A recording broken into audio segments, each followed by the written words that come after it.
Selamat pagi Bapak Ibu, Opa Oma, dan saudara-saudaraku yang baik. Selamat memasuki hari baru. Puji syukur, Allah tetap di samping kita memasuki hari Kamis ini. Dan kita patut memuji namanya. Firman Tuhan hari ini diambil dari Lukas 15 ayat 21. Kata anak itu kepadanya, "Bapa, aku telah berdosa terhadap sorga dan terhadap Bapa.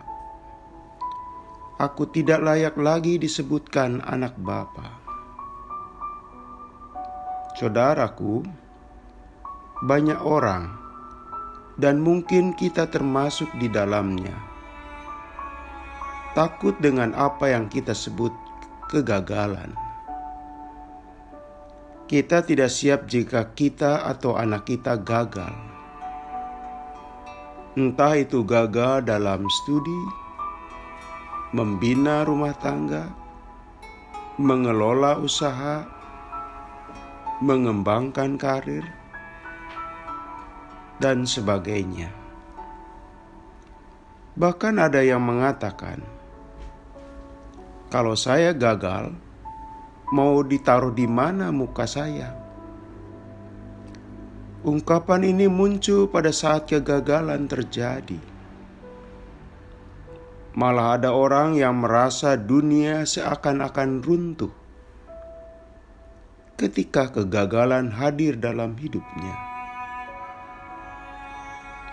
Memang, banyak orang menganggap kegagalan itu aib, tercela, juga memalukan. Di Jepang ada tradisi yang masih berlaku kuat.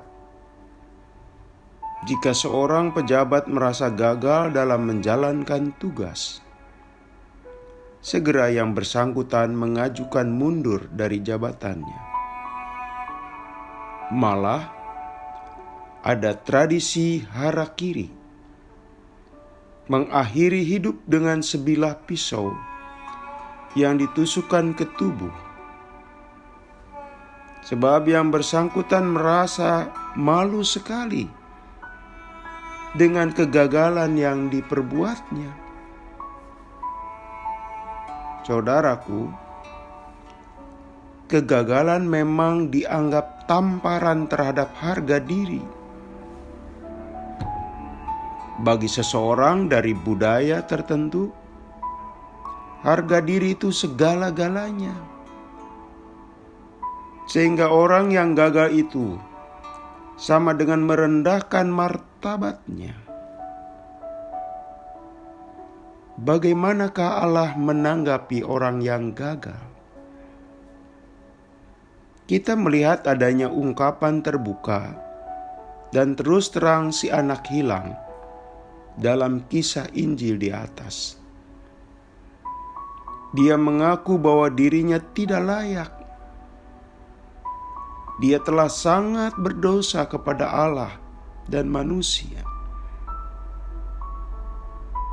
Dalam kata-katanya, itu menunjukkan bahwa kata telah berdosa itu mempunyai makna. Bahwa dia sudah gagal.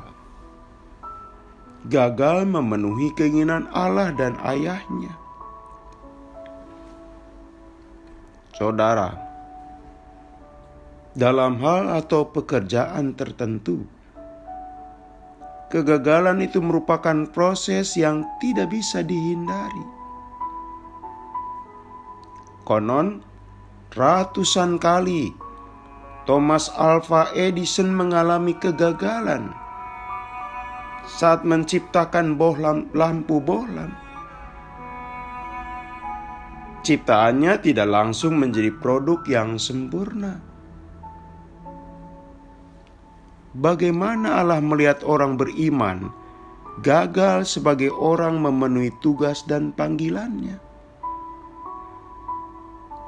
Ternyata pintu hati Tuhan terbuka atas ketukan orang-orang yang gagal memenuhi keinginan dan perintahnya.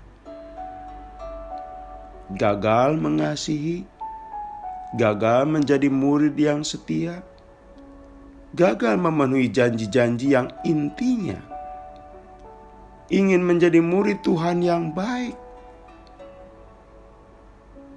Saudaraku, kita melihat dalam adegan kisah anak yang hilang itu, bagaimana sang ayah spontan tergopoh-gopoh menyambut kepulangan anaknya yang telah gagal.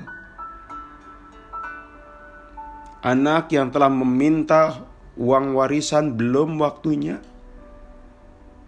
dan kemudian dia mengalami betapa perih dan pahit hidup di negeri orang, dan dia kembali lagi ke bapaknya. Dan bapaknya ternyata menyambut ketika dia pulang. Bapaknya menjamu anak yang gagal itu dengan makan enak, dan dipakaikan busana yang menggambarkan derajat sosial yang terhormat.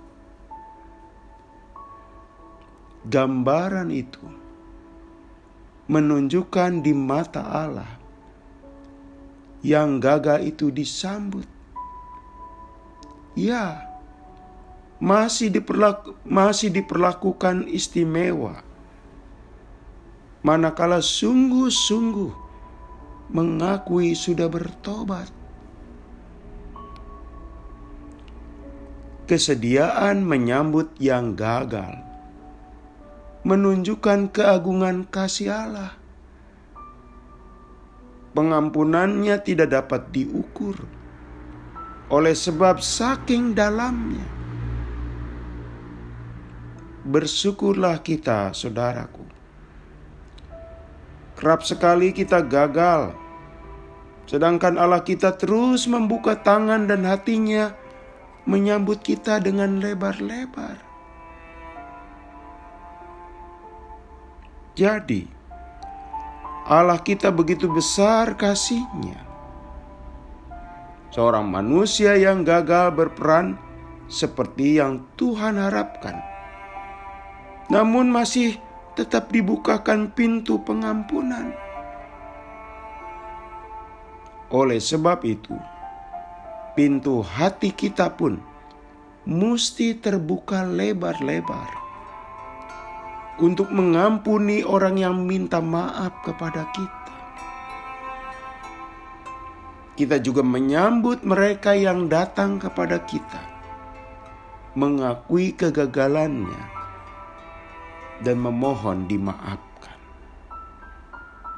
Mari kita berdoa. Tuhan, Engkau sudah mengampuni kami. Kini berilah kami hati dan kata-kata yang mau menerima dan menemani mereka yang harus mengalami kegagalan dalam hidup. Menguatkan mereka supaya mereka bangkit kembali. Dalam nama Tuhan Yesus kami berdoa. Amin.